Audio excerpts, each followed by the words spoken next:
الحمد لله نحمده ونستعينه ونستغفره ونؤمن به ونتوكل عليه ونعوذ بالله من شرور أنفسنا ومن سيئات أعمالنا من يهده الله فلا مضل له ومن يضلله فلا هادي له ونشهد أن لا إله إلا الله وحده لا شريك له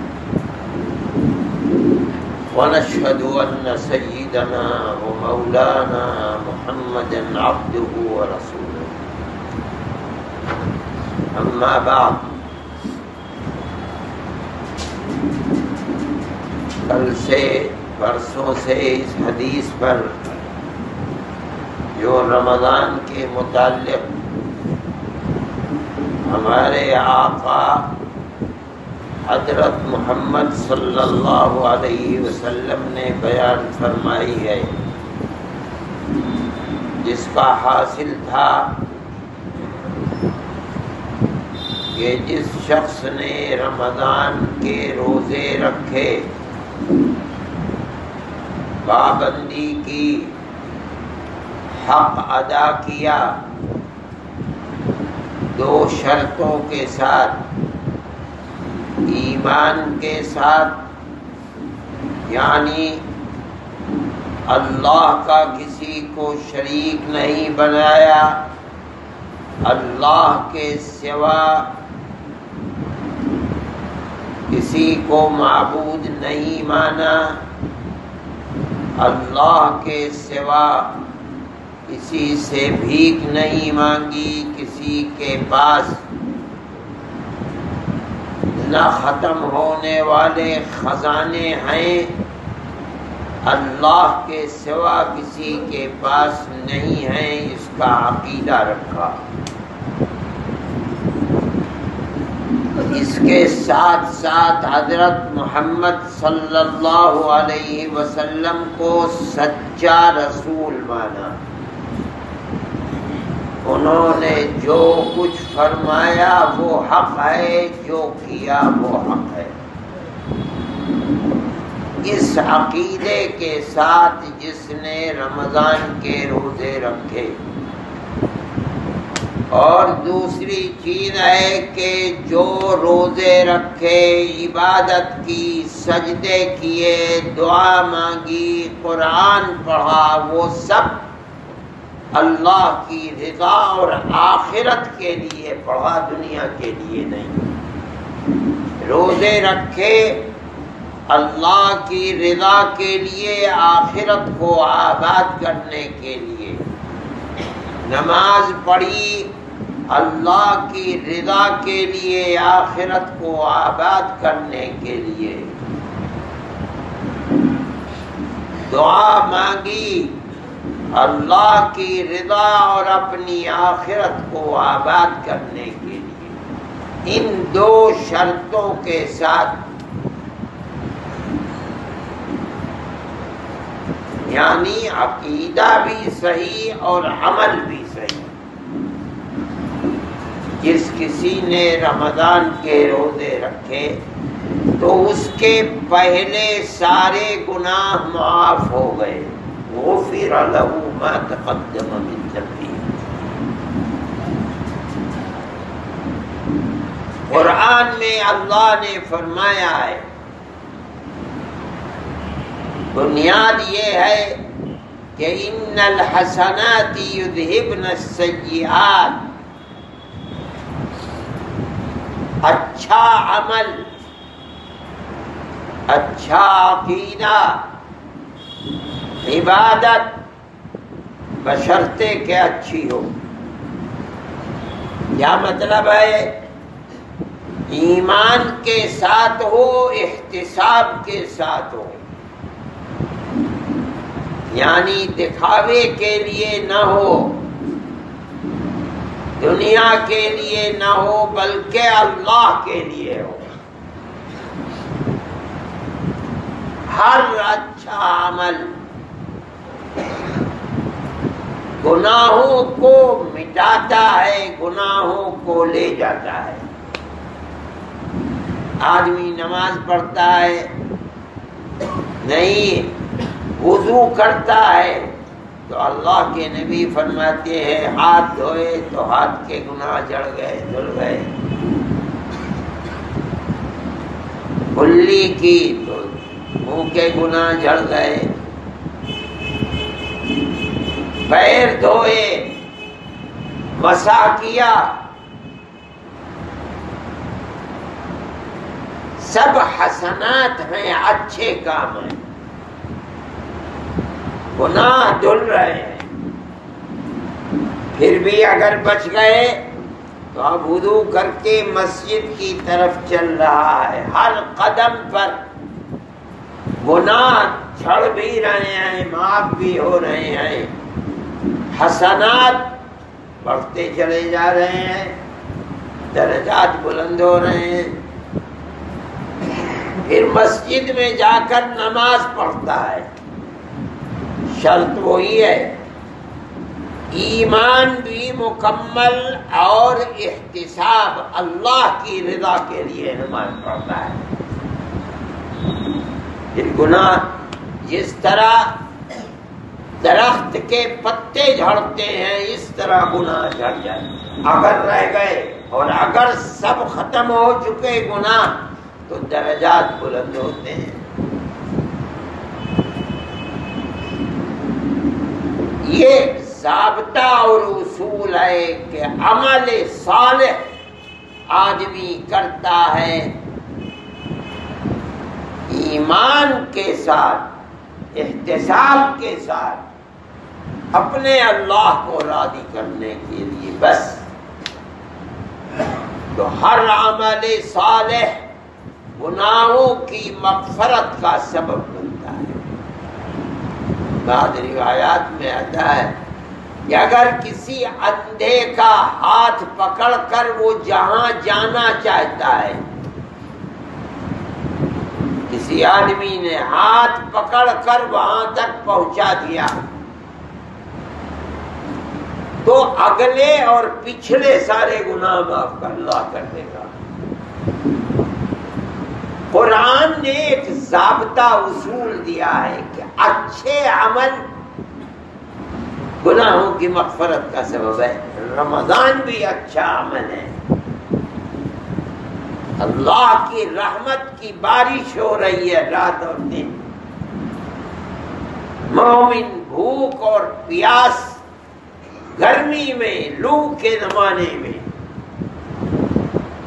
بھوک اور پیاس کو برداشت کر رہا ہے،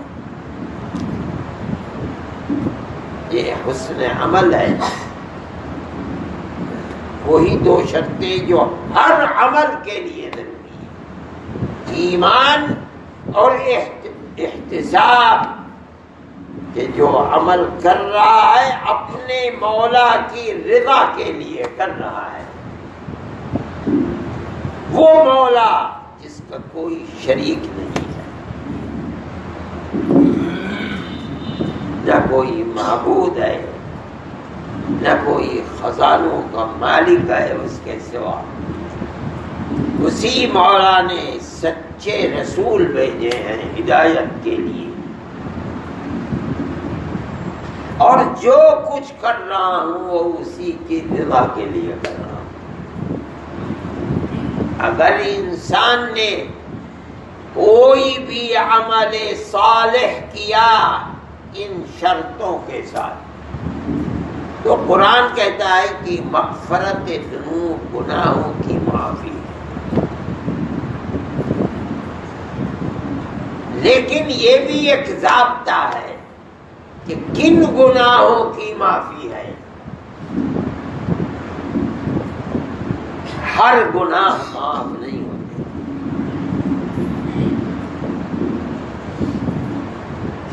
اس کو سمجھنا چاہیے کہ کچھ گناہ معاف ہوتے ہیں حسنات، اچھے کام کرنے سے، نہ اللہ سے کہہ رہا ہے، مانگ رہا ہے اے اللہ میرے گناہ معاف کر دے، کچھ نہیں، بیٹھ کے وضو کر رہا ہے کہ بھئی عصر کی نماز پڑھنے جاؤں گا، بغیر توبہ کے، بغیر استغفار کے گناہ معاف۔ گھر سے نکل کے مسجد جا رہا ہے، خیال بھی نہیں کہ گناہوں کی معافی، ہر قدم پر گناہ خود بخود معاف ہو رہے ہیں۔ ان گناہوں کو کہا جاتا ہے جو بغیر توبہ، بغیر استغفار کے معاف ہوتے رہتے ہیں۔ جیسے ہم رات دن گناہ کرتے رہتے ہیں، اللہ ایسے ہی حسنات کی توفیق دیتا ہے اور بغیر مانگے رات اور دن گناہوں کی معافی کرتا رہتا ہے۔ بغیر توبہ، بغیر استغفار، بغیر مانگے گناہ معاف ہو رہے ہیں۔ ان گناہوں کو کہا جاتا ہے صغیرہ، چھوٹے گناہ، ورنہ گناہ کوئی چھوٹا نہیں ہوتا۔ گناہ تو نام ہے اللہ کی نافرمانی کا۔ اللہ کی نافرمانی چھوٹی چیز نہیں ہے۔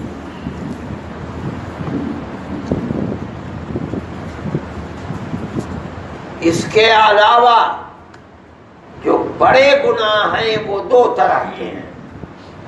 ایک تو آدمی اللہ کا حق ادا نہیں کر رہا ہے، بڑا گناہ۔ مطلب کیا ہے؟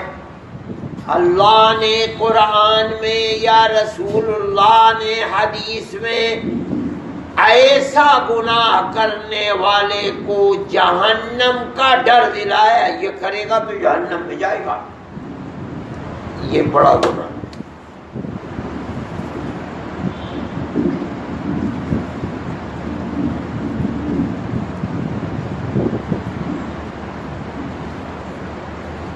یہ گناہ دو طرح کے ہیں۔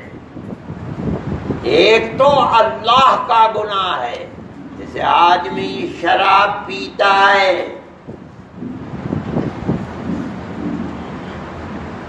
جہنم میں جائے گا۔ قرآن نے منع کیا، رسول اللہ نے منع کیا۔ شراب پینا، اللہ کے کہنے کو نہ ماننا، یہ اللہ کا حق ادا نہیں کر رہا ہے، اصرار کر رہا ہے، داڑھی مڈاتا ہے، مڈاتا ہی ہے۔ اللہ کا گناہ یہ معاف نہیں ہوتا نماز پڑھنے سے، روزہ رکھنے سے، یہ معاف ہوتا ہے توبہ، اللہ معاف کر دے، اب نہیں کرتا، اس سے معاف ہوگا۔ تیسرا بڑا گناہ، آدمی نے آدمی کا حق لے لیا، چوری کر لی، یتیم کا حق لے لیا، کسی کا گھر دبا لیا، زمین دبا لی، بیوہ کا حق لے لیا، بہنوں کو وراثت سے محروم کر دیا، یہ توبہ سے بھی معاف نہیں ہوتا۔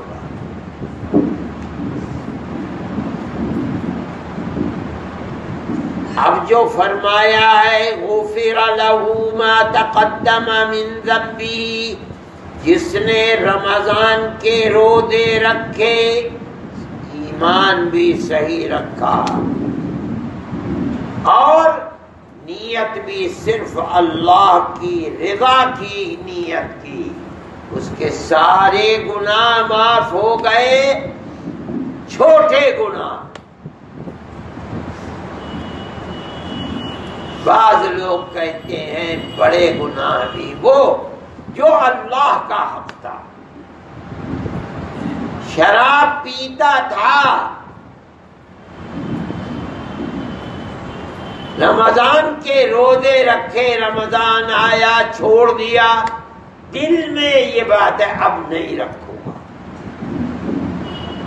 ہو سکتا ہے اللہ رمضان کی وجہ سے وہ گناہ سے معاف کر دے، مگر ضابطہ یہ نہیں ہے۔ ضابطہ تو یہ ہے کہ اللہ کا حق جو بڑا گناہ ہے، منہ کالا کرتا ہے، شراب پیتا ہے، معاف نہیں ہوگا۔ توبہ کر تو معاف ہوگا، ورنہ حج کرنے سے، روزہ رکھنے سے، رمضان رکھنے سے چھوٹے گناہ معاف ہوتے ہیں، بڑے گناہ جو اللہ کا حق ہے اس کے لیے توبہ، اے اللہ معاف کر دے، اب نہیں کروں گا۔ توبہ کا مطلب ہے اللہ سے وعدہ کرنا، اپنی زندگی کو پاک کرنا، اللہ سے عہد کرنا، اے اللہ اب نہیں کروں گا، تو اللہ معاف کر دے گا۔ وہ تو ارحم الراحمین ہے۔ کیا گناہ، کون سے گناہ؟ جو بڑے گناہ ہیں ان کے کرنے والے کو جہنم سے ڈرایا گیا ہے، ان کی معافی کے لیے توبہ درکار ہے، استغفار درکار ہے۔ اب تیسری قسم ہے وہ گناہ جو آدمی نے آدمی کا حق لے لیا، چوری کر لی، امانت میں خیانت کر لی، وراثت کے حق سے محروم کر دیا، کسی کی جائیداد پر قبضہ کر لیا، کھیت کی ڈول توڑ لی، ایک بالشت زمین پر قبضہ کر لیا ہو جائے، یہ گناہ آدمی تہجد پڑھتا پڑھتا مر جائے، حج کرتے کرتے مر جائے، روزے رکھتا رکھتا مر جائے، کسی انسان کا حق ایک ناخن کے برابر بھی معاف نہیں ہوتا، چاہے کتنی توبہ کر لے۔ یہ نہیں ہے کہ یتیم کا حق لیا، رمضان کے روزے رکھتا ہے، یتیم کا حق معاف ہو جائے گا، نہیں ہو سکتا۔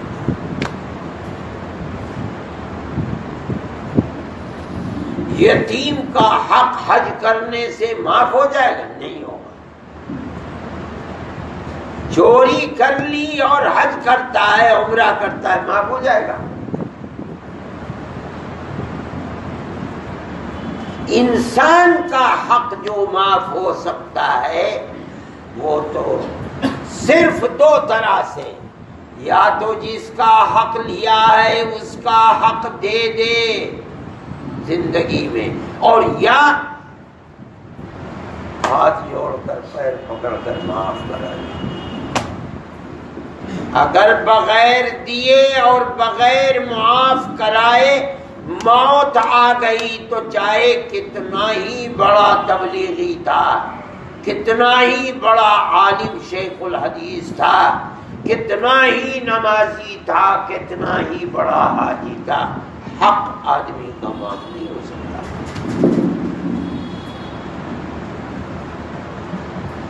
دینا ہی پڑے گا۔ اگر معاف ہو سکتا ہے تو بس دو طرح سے، جس کا حق لیا ہے اس کا حق دے دو، اپنا معاملہ دنیا میں صاف کر لو، چاہے دے کر چاہے معافی مانگ کر، تو قیامت کے دن اللہ کے یہاں کوئی در پکڑ ہوگی۔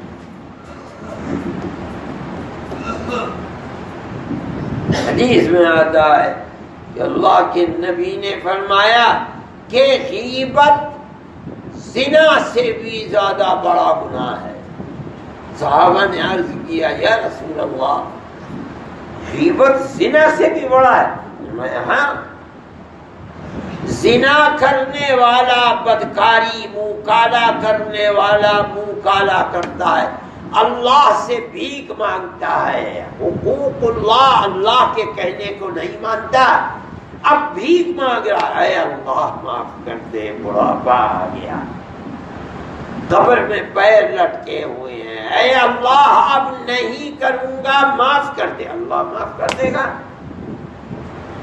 غیبت کرنے والے کا گناہ معاف نہیں ہو سکتا جب تک جس کی غیبت کی ہے وہی معاف نہ کر دے، اللہ معاف نہیں کرے گا۔ کیوں؟ اس لیے کہ غیبت کر کے تو نے دوسرے کو ذلیل کیا ہے، تکلیف پہنچائی ہے، یہ اللہ کا گناہ نہیں ہے، یہ معاف کر دے گا جس کو تکلیف پہنچی ہے تو معاف ہو جائے گا، اللہ معاف نہیں کرے گا۔ یہ ہے گناہوں کی تفصیل۔